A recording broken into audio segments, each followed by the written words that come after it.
President Uhuru Kenyatta and his Ugandan counterpart Yoweri Museveni witnessed the signing of an agreement aimed at promoting sustainable peace and development among Turkana, Pokot and Karamojong communities. Women in Taita Taveta County embrace adult learning by joining over 65 education centers in the county. A border operator in Bungoma County commits suicide under unclear circumstances. And in sports, Athletics Kenya selects a team that will represent the country in the IAAF World Athletics Championship to be held in Doha, Qatar.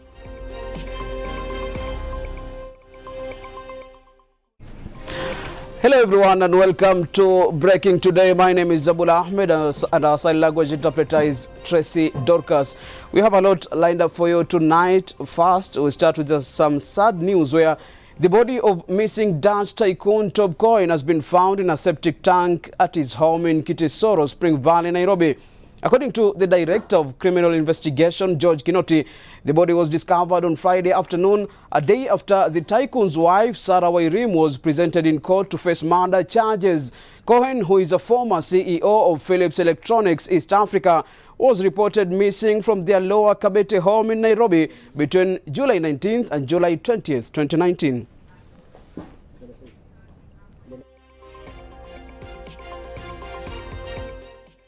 Elsewhere, footballer McDonald Mariga, who is seeking to contest in the Kibra parliamentary by-election ticket, will know his fate on Monday. The nomination of the Jubilee's candidate for the November 7 mini-poll was invalidated by electoral agency on Tuesday because his details were missing from the voters' roll of 2017. Take a look.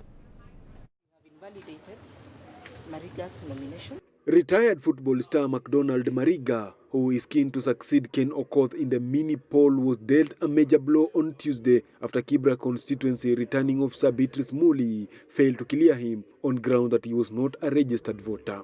Mariga, through his lawyer Elisha Ongoya, has disputed the claims, maintaining he is a valid registered voter. During a hearing on Friday, Mariga's lawyer, led by Elisha Ongoya, pleaded with the IEBC team led by Chairman Wafula Chebukati to correct the decision made by Mrs. Muli, who has been accused of violating Mariga's constitutional rights.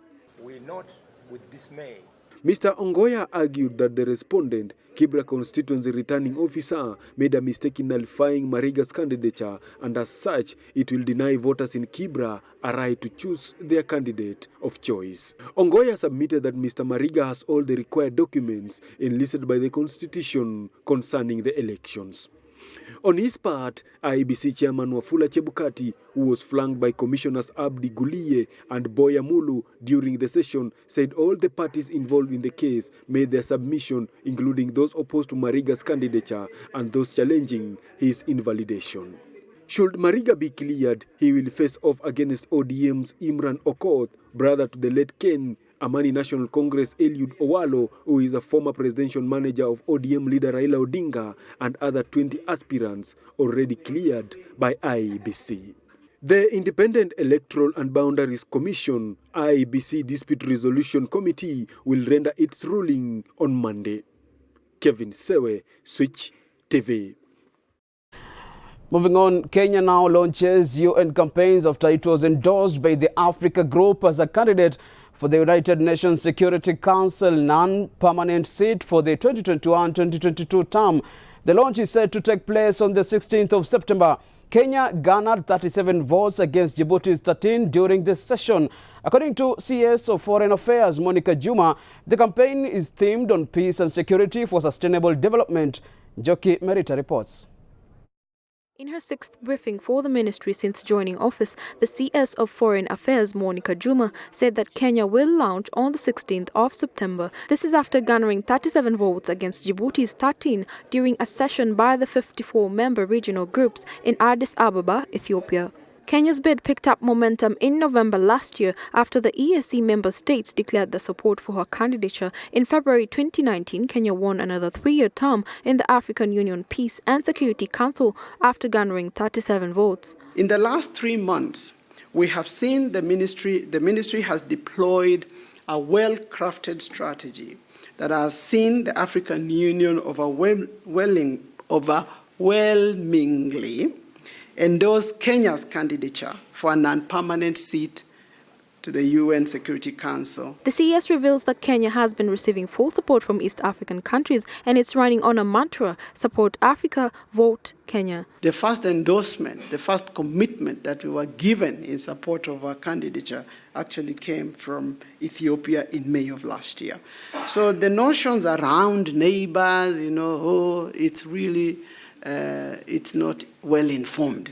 The campaign, which is themed on peace and security for sustainable development, is meant to focus on an agenda that will enhance the Council and regional peace and security mechanisms like IGAD and the likes. The country is set to focus on matters like environmental sustainability and security, humanitarian actions, blue economy, among others for Africa. We will seek to focus on conventional security threats, but also on the new threats. The threat around cyberspace, the threat around growing violent extremism, the threat around intolerance and things like that, the threat around international crimes, although these are not really new, but they are changing in the dynamics in the light of technology and other development. Following the endorsement, Kenya will be presented as the continent's sole candidate at polls to be held in New York next June, needing the support of 2/3 of UN member states, that is 129 votes, to win a seat at the United Nations Security Council, which comprises of China, France, Russian Federation, United Kingdom and the United States, sitting as permanent members with 10 fixed-term membership slots shared among the African and Asian countries. And we'll also be looking at the bigger agenda, the bigger prosperity agenda, because we believe strongly, as we have themed this campaign, you cannot have development without security. Some of the other countries in Africa endorsed include Niger and Tunisia, currently to represent Western and Northern Africa, respectively. Joki Merita, Switch TV. A family in Sipala area, Webuye East constituency in Bungoma County, has been thrown into mourning after one of their kin, a border rider, died under unclear circumstances. The late, known as Timona Wamalwa Wanyonyi, who is a father of 3, is said to have hanged himself after alleging that there were people who had a plan of killing him. The 33-year-old, before taking his own life, visited his close friends, bidding them goodbye, only for his motorbike to be recovered at Samitsi in Kabraska, Kakamega County. And after more sourcing, his body was found hanging on a tree. Kutoka hapa saa 2 akielekea town. Na sisi mimi nikakaa nyumbani, nikangoja kama mtoto ameenda town atarudi. Kesho yake sasa asubuhi ndio watu ya huko, mama alikuwa anapita anaenda kuuza masiwa Samisi. Sasa ndio akawa arudi, akaona mtu amesimama tu. Akarudi akaangalia, huyu ni mtu analia, mama amesimama tu. Akarudi akaangalia amesimama, akaenda akaita mkasa, akakuja kuona, ndio vile aliona mkasa akasema huyu ndio walikuwa wanatafuta yeye. Alafu akapigia kijana yangu pen simu, akamwambia mtu yenyu amepatikana, amekinyonga. As the government continues to push for the 100% transition rate from primary to secondary school, women from Taita Taveta County have embraced adult learning by joining over 65 education centers in the county. Speaking in Tausa village, the county director for adult education, Christopher Magambo, said adult education has been well received in the county with over 65 adult education centers across the 20 wards. Christine Muriuki tells us more. Adult education continues to gain popularity in Taita Taveta County, with more women joining the program as compared to men. This being a chance for many who dropped out of school due to lack of enough funds to finish what they started. The county director for adult education, Christopher Magambo, said adult education has already attracted a large number of people, with over 500 people attending the classes that are offered on a daily basis. Elimu ya msingi ambayo inaongeza ujuzi wa kutekeleza. Hapa wanafunzi wanasoma mahesabu, Kiingereza, civic education, kilimo, mambo ya sayansi na kadhalika. According to Jane Mwakudua, a teacher at Kirumbi Adult Education Center, when they first started, they would only get 15 to 24 learners, with majority of them being women. The centers mostly focus on poultry keeping, baking of cakes, basket weaving and marketing of their products, where majority of them have embraced and started small businesses to sustain their families. walikuwa 15, lakini sasa hii idadi imeongezeka kidogo, ni wanafunzi 24. Huwa tuna cooperate na other stakeholders, wanakuja wanafanywa training kama mambo ya ufugaji wa kuku, na pia huwa tunawafundisha mambo ya kumarket, profit loss hizo anatakana anazijua. Na kusema kweli ni kwamba mimi nashukuru kwa sababu wengi wao waliona manufaa. However, the students expressed their hopes through adult education learning program, saying it has helped most of the women manage their families by running their businesses. Faith Chanya, also a student of adult education, said she could not complete her primary and secondary school, but she decided to enroll classes at an adult education center close to her, where she has benefited a lot on income-generating activities. Sasa nikajiunga hii elimu ili niweze kujiendeleza. Kwanza nipate ujuzi kama hivyo kupika hizo cakes, ufugaji, ili miradi nisaidie kujiendeleza na kulea watoto.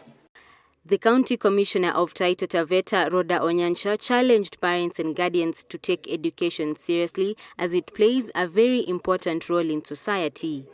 Ndio sababu tuna encourage wazazi wale ambao hawakuweza kuendelea na mambo ya elimu waweze kuchukua hii nafasi ili waweze kuhakikisha kwamba wamejifunza na ndio waweze kujua nini inaendelea na pia ni vipi wanaweza kujisaidia. Christine Morioki, Switch TV. Deputy President Dr. William Ruto has reiterated for the country to realize equitable development, it must fight outdated practices including early marriage and child labor that hinder children learning. He says the country must emphasize the provision of equality and relevant education to equip youth with competencies and skills for job and wealth creation and enable them drive the wheels of the economy. Nia yetu ni kubadilisha Kenya hii, na Kenya hii inabadilishwa kwa mipango na miradi ya maendeleo. Na yale mimi nawaambia sio maneno, mimi nawaambia ile imepangwa na serikali ya Jubilee. Tuliwaambia tunajenga barabara kutoka Kaloleni mpaka Mavueni, mkaambiwa ni story. Barabara iko ama haiko? Sio tumemaleta. Tuliwaambia tutajenga barabara kutoka Mariakani mpaka Bamba. Ile mlikuwa mnaimba ati safari ya Bamba ni ya Matero. Sasa hiyo safari ya Bamba ni Rero. Ama kwa sababu mahali ilikuwa inachukua masaa 6, sasa ni dakika 20.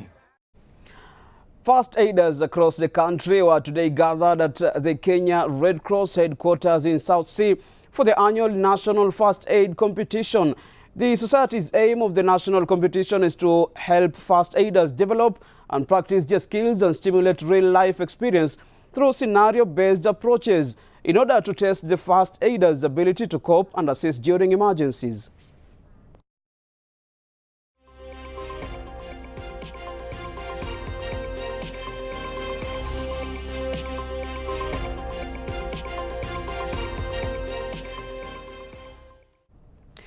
The government of Kenya is ready to host a high-level 12th Commonwealth Women's Affairs Ministers meeting, which will take place on September 19th and 20th under the theme From Commitment to Action, Accelerating Gender Equality and Women's Empowerment for Sustainable Development in Nairobi. The conference, which will bring together more than 50 women's affairs ministers and other high-ranking government officials from Commonwealth member states, seek to evaluate success achieved since the first conference was held 34 years ago, besides charting the way forward.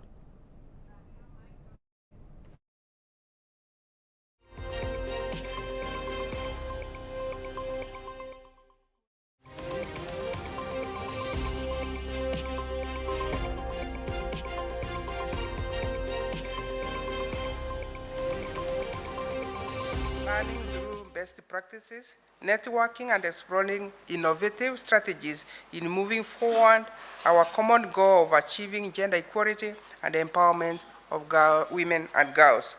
More importantly, the Nairobi outcome document of the 12th WAM to be adopted by ministers at the conclusion of the meeting will be crucial as a framework for responding to gender equality and advancement of women in different spheres within within the member states. We are glad you're watching Breaking Today on Switch TV. It's time we take a short commercial break. We'll be back with more.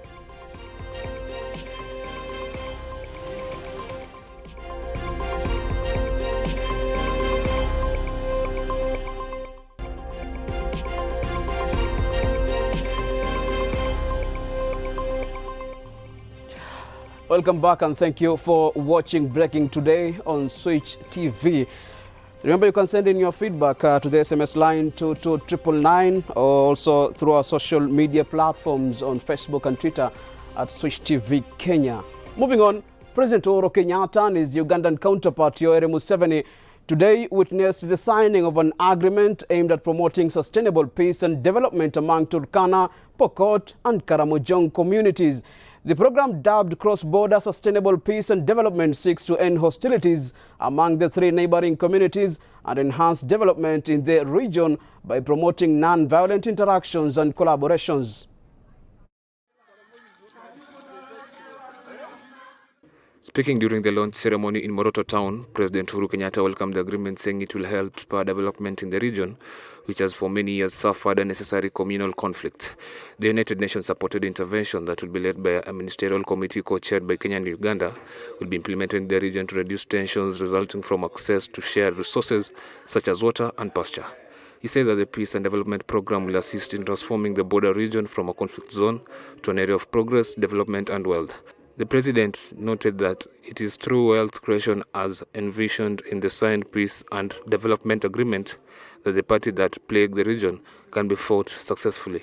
Program hii tukishirikiana pamoja na Umoja wa Mataifa ni program ambayo itatusaidia sisi wote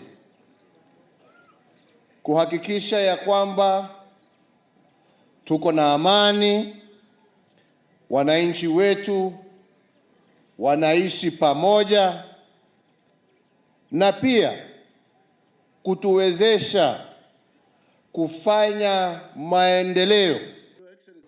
On his counterpart, Ugandan President Yoweri Museveni largely dwelt on development projects implemented by his administration over the years in Karamoja region. Museveni thanked President Uhuru Kenyatta for the various reforms that have enhanced cross-border trade and the people-to-people interactions between Kenya and Uganda.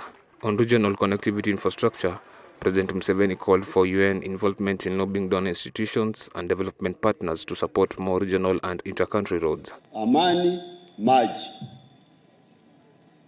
Mnaona yameanza kuleta matunda. Wakati mlikubali kurudisha bunduki, watu wamezaa watoto wamekuwa bila kuwa chakula ya risasi. Zamani watoto walikuwa chakula ya risasi. Risasi ilikuwa inakula watoto. Earlier, the two leaders commissioned the 2.3 million cubic liters Gobebe Dam, a community water point that was constructed by the Ugandan government at a cost of $2.5 million. The dam, which is close to the Kenya-Ugandan border, serves over 1.5 million animals from the pastoralist, Turkana and Karamojong communities.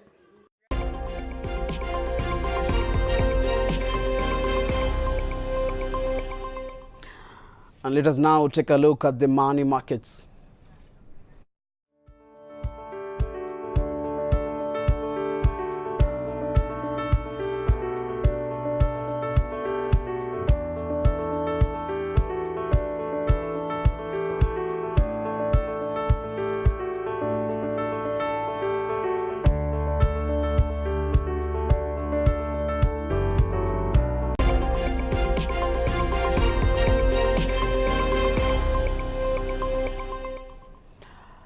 It's time for sports, and we start with athletics, where Olympic champion Conseslus Kipruto and superstar Helen Osando-Obiri led Team Kenya's squad that will represent the athletics powerhouse in the upcoming IAAF World Championship slated for 27 September to 6 October in Doha, Qatar. The two are among a star-studded team that was named on Friday by Athletics Kenya after the conclusion of the two-day trials conducted at the Nyayo National Stadium. Our reporter Kevin Kimathi covered the national trials and filed this report. World and Olympic champion Faith Chemngetich made a stunning comeback to announce her return on the track after emerging top in the women's 1500 meters race to get a ticket to defend her title in Qatar. Wow! Chemngetich clocked 4 minutes 3.22 seconds to cross the finish line fast ahead of Winnie Chebet and Sela Jepleting, who finished second and third respectively. Mpango yangu ilikuwa nikimbia the last 800 meters hapa. Nione venye nimefanya mazoezi. Kila siku championship tunakimbiaga the last 800 meters. So leo nilisema acha nijaribu nione venye itaenda. The race it was fast because of our upcoming athletes, and I was just a brave for that because of Faith Chemngetich is a world championship. So even me, I'm very happy to follow her. So next time, even me, I will be a championship. In the men's race, world 1500 meters silver medalist Timothy Cheruiyot clocked a time of 3 minutes 34.91 seconds to emerge victorious despite having a wild card after retaining the Diamond League series. Ronald Kwemoi and George Manangoi finished second and third consecutively to join defending champion Elijah Manangoi in the team. Hii mwaka imekuwa mzuri kwangu, nimetrain mzuri na hiyo imenichangia sana, na hiyo winning ya last week ya Diamond imenipea morale na natarajia mengi kutoka World Championship. I need a better method. We went forward and I couldn't hold the pace, but I just came with the other group so that I can just get to the position 1, 2, 3, and I made it just for the last 100 meters. Yeah, I was waiting for this chance and for this moment so that we can have a very strong team, and I knew it will be in the team because we have that encouragement and he's very strong, and I'm happy that he's in the team, and also my brother Timothy Cheruiyot. That is a very strong team, and also Ronald Kwemoi. So I think 1500 meters this year, I think maybe 1, 2, 3. That's what I'm hoping for. World cross-country champion Lilian Kasait made it to the team after registering a time of 15 minutes 43.55 seconds to emerge top in the 5000 meters women's race. Margaret Chelimo and Sheila Chelangai finished second and third respectively to join defending champion Helen Obiri in the race. Mbio haikuwa rahisi, ilikuwa ngumu sababu tulikuwa na competitors kama kina Sheila, Margaret na kina Beatrice. So haikuwa rahisi.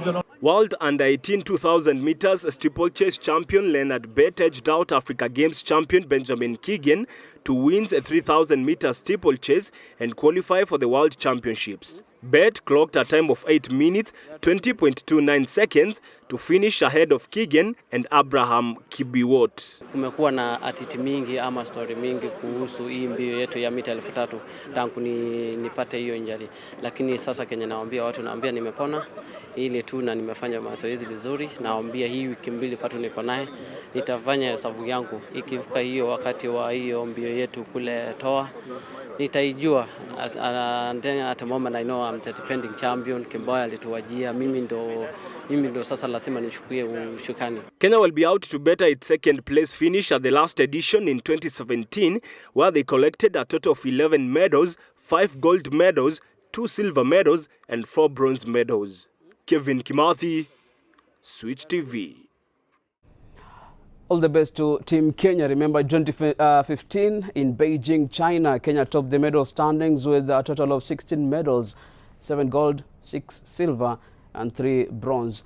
Moving on, the Kenyan Premier League action will be returning on Saturday after the international friendly break with 4 games on the card to be played. Nzoia Sugar will face Sony Sugar at Sodi Stadium at 1 p.m, while the 2016 KPL champions Tusker FC will be hosting Mathare United at the Kenyatta Stadium in Machakos. Ulinzi Stars will go against Sofapaka, while Western Stima play the newly promoted KPL club Wazito FC at 4:15 at the Moi Stadium in Kisumu.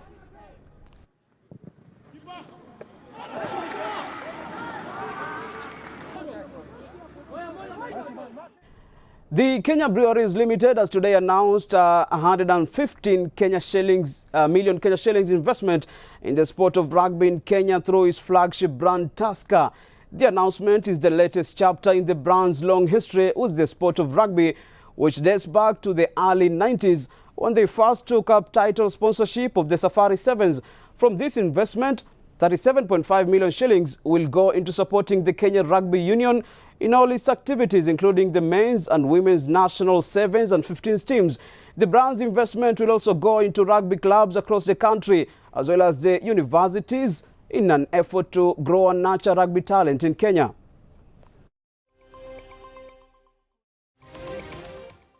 A very big thank you from the rugby fraternity to Kenya Breweries for extending this partnership with us as KRU, but also with the clubs. For those who have been traveling over the last, call it 8 weeks, we've had the National 7 circuit. We've been to 6 different towns. We started off in Kakamega, we went to Meru, we've been to Nakuru, Kisumu, Nairobi, and we wrapped up in Mombasa. And you'll agree with me that this has been the best 7 circuit locally for at least the last 5 years. And that's in no mean part to the great investment which Kenya Breweries has made working with our partner clubs. I think good governance of these funds will help us stay for a very long time. They will help other corporates come on board. They will help government come in a big time. So I urge all sports, and particularly rugby, let's make sure that we have good governance and we are taking care of every shilling that any corporate gives you. Because that's how we are going to be sustainable, and that's how we are going to be responsible to the youth who are looking upon us to grow this game.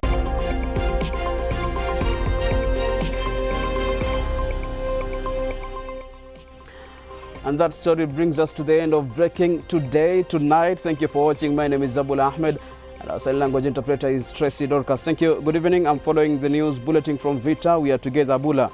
Your words are bombastic. Kudos, bro. Eman James from Mombasa. Thank you for watching. Have a lovely night.